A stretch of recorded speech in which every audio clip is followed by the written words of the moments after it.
भाई आप लोगों को पता है कि कहीं भी जो होते ही नहीं होते, सामुदायिक कोई स्थान हुआ, कोई पार्क हुए, कोई गार्डन हुआ या सामुदायिक कोई भवन हुआ, उस पर हम सबका बराबर अधिकार है। उसमें ऐसा तो नहीं है ना भाई अमीर लोगों को उसमें ज्यादा अधिकार दे रखे हो या गरीब को नहीं। लोकतंत्र के अंदर अमीर गरीब का कोई भेद नहीं है, इसमें सभी को समान अधिकार दिए गए, सभी समानता का अधिकार है। तो आर्थिक लोकतंत्र का मतलब ये होता है कि सरकार के जो संसाधन है, जो सामुदायिक संसाधन सरकार के हैं, उस पर जनता की सबकी बराबर की भागीदारी होती है और उसमें निर्णय लेने के लिए सभी को समान अधिकार है। मान लो कि कहीं सार्वजनिक जगह पर कोई पार्क का निर्माण करना हो या सार्वजनिक कहीं पर भवन बनाना हो, तो उन सब में आपका सलाह मशवरा लेना जनता का बराबर अधिकार है, सब अपनी बात रख सकते हो। इस लोकतंत्र के अंदर सबको अपनी बात रखने का अधिकार है, जिसको हम कहते हैं ना अनुच्छेद आर्टिकल 19 के तहत वाक और अभिव्यक्ति की स्वतंत्रता, यानी आप लोग सब स्वतंत्र हो, लोकतंत्र में सबको अधिकार दे रखा है, आप अपनी बात रख सकते हो। ये था आपका आर्थिक लोकतंत्र। हमने पढ़ा लोकतंत्र, लोकतंत्र क्या कहते हैं, जनता का अपना शासन, उसमें पढ़ा। उसके बाद लोकतंत्र को हमने राजनीतिक लोकतंत्र पढ़ा। राजनीतिक लोकतंत्र का मतलब होता है कि सत्ता में आपकी स्वयं की भागीदारी, आपने जनप्रतिनिधि के माध्यम से आप स्वयं शासन करते हो, ये हुआ आपका राजनीतिक लोकतंत्र। आर्थिक लोकतंत्र संसाधनों पर आपका सबका बराबर स्वामित्व होता है नहीं था। उसके बाद में अपना था सामाजिक लोकतंत्र। सामाजिक लोकतंत्र के अंदर आप सब ये कल्पना करते हैं, सब जनतंत्र समाज की कल्पना, जिसमें प्रत्येक व्यक्ति उसकी योग्यता, उसकी क्षमता, उसकी शक्ति, उसके सामर्थ्य के अनुसार बिना किसी भेदभाव के विकास के समान अवसर उपलब्ध कराते हैं।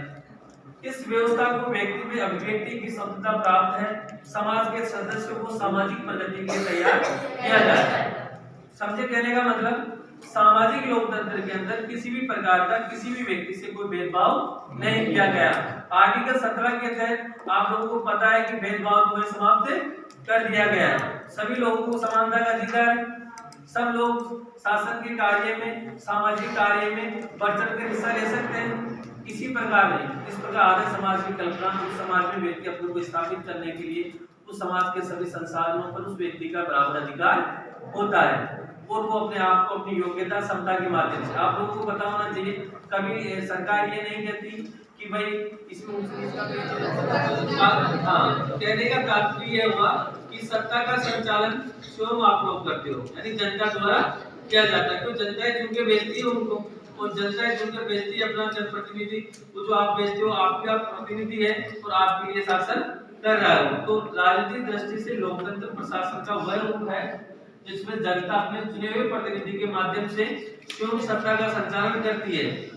ठीक है ना भाई, ये क्या है राजनीतिक लोकतंत्र। अब बात आ जाती है अपनी परिभाषा की।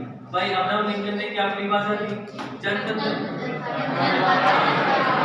जनतंत्र में क्या होता है कि जनता के द्वारा जनता की सरकार होती है भाई, ये आपका अपना शासन है, आप शासन में स्वयं भाग ले रहे हो, आपकी सरकार आप स्वयं चुन रहे हो। इसलिए कहा जाता है कि लोकतंत्र ये अमेरिका के राष्ट्रपति थे, इन्होंने परिभाषा दी थी। उसके बाद में डाइस ने कहा कि लोकतंत्र सरकार का वह रूप है लेता है प्रशासकीय कार्य, समझते हो ना, प्रशासकीय कार्य, प्रशासनिक अपनी जो व्यवस्था की डेमोक्रेसी होती है उसमें सब जनता के लोग ही रहते हैं। भाई आपका जो संसद वाला पार्ट होता है उसके 3 अभिन्न होते हैं आपकी व्यवस्थापिका,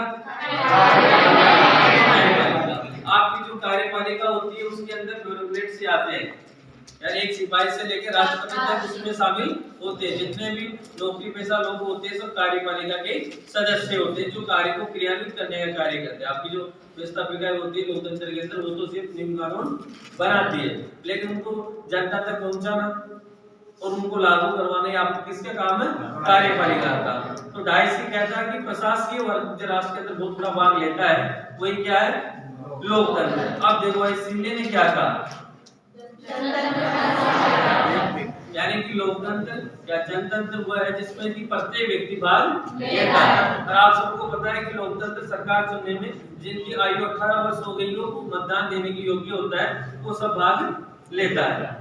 और ये राजनीतिक अधिकार आपका वोट देना, आप स्वयं चुनाव में खड़े होना। भाई जिस व्यक्ति की आयु हो गई हो 21 वर्ष 25 वर्ष, वो चुनाव में खड़ा हो सकता है, अधिकार है। इसमें ऐसा नहीं कि आम व्यक्ति खड़ा नहीं हो सकता, कोई भी खड़ा हो सकता है। भारतीय संविधान के अंदर सभी को अधिकार दिया गया है, समानता का अधिकार है, इसलिए सभी हो सकते हैं। जो राजनीतिक अधिकार है आपका वोट देने का, आपके मन की पसंद का प्रत्याशी चुनने का आपको अधिकार है। आजकल सरकार ने तो एक व्यवस्था और कर दी है, उसके अंदर जो ईवीएम होता है आजकल इलेक्ट्रिक होता है, उसमें भी नोटों की वो आ गया है एक